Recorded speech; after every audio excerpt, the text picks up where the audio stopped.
L'actualité en continu vous est proposée. Et bien ravi de vous retrouver chers auditeurs, sur votre nouvelle chaîne YouTube, 237 ActuNet. L'information de qualité sur cette chaîne est assurée par nos experts politologues et analystes politiques. Sans plus tarder, n'hésitez pas de vous abonner, et surtout, d'activer la cloche de notification pour être sûr d'être toujours informé des informations à la une dans le pays. Allez, si c'est fait, on peut commencer.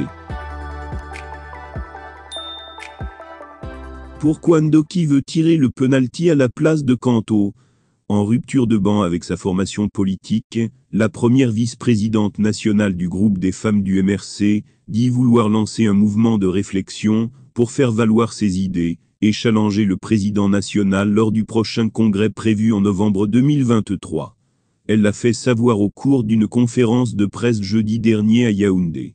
C'est une Michèle Ndoki frustrée mais déterminée, qui s'est présentée aux professionnels des médias le 22 juin dernier au club Mozart de Yaoundé. Ulcérée par l'acharnement dont elle est sujet de la part du directoire du MRC depuis l'annonce de sa candidature à la tête de sa formation politique en remplacement de Maurice Kanto, la brillante avocate dit payer le prix de son intention d'affronter le tireur de pénalty, qu'elle prend le soin de ne pas citer comme étant à la manœuvre de cette campagne insidieuse. Quoi de mieux que de lancer un appel pour l'ouverture d'une réflexion inclusive? Je veux appeler tous les enfants de ma terre, toutes les formations politiques, tous les mouvements syndicaux, toutes les organisations de la société civile à travailler dans ce que j'appellerais un mouvement de réflexion politique, pour bâtir le Cameroun que nous méritons, explique la première vice-présidente nationale du groupe des femmes du MRC. Convaincue que l'avenir du pays reste la priorité, et donc au-dessus de toute cette fatwa lancée contre sa modeste personne, Ndoki se voit dans le costume de présidente de cette formation politique arrivée en deuxième position, derrière le Rassemblement démocratique du peuple camerounais, RDPC, parti au pouvoir, à l'issue de la dernière élection présidentielle.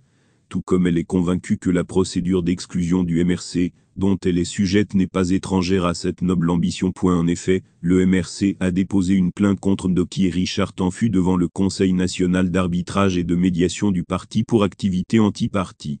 On m'accuse d'avoir une philosophie différente du parti.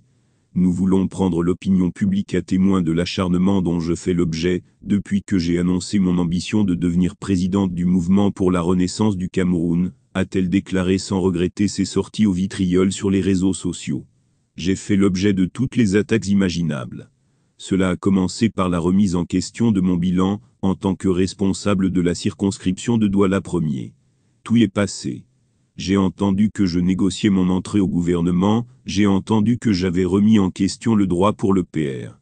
Quant au de se présenter à nouveau à la présidence du MRC lors de la convention, ou congrès, NDLR, qui commence le 4 novembre 2023, explique-t-elle. Accompagnée pour la circonstance par son confrère et ex-camarade Richard Tanfu, ancien membre du directoire national du MRC NDLR, la première vice-présidente dit même être sous la menace d'une exclusion.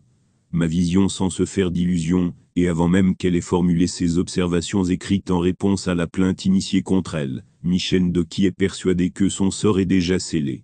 Je peux vous dire que mon exclusion a déjà été annoncée, confie-t-elle aux journalistes.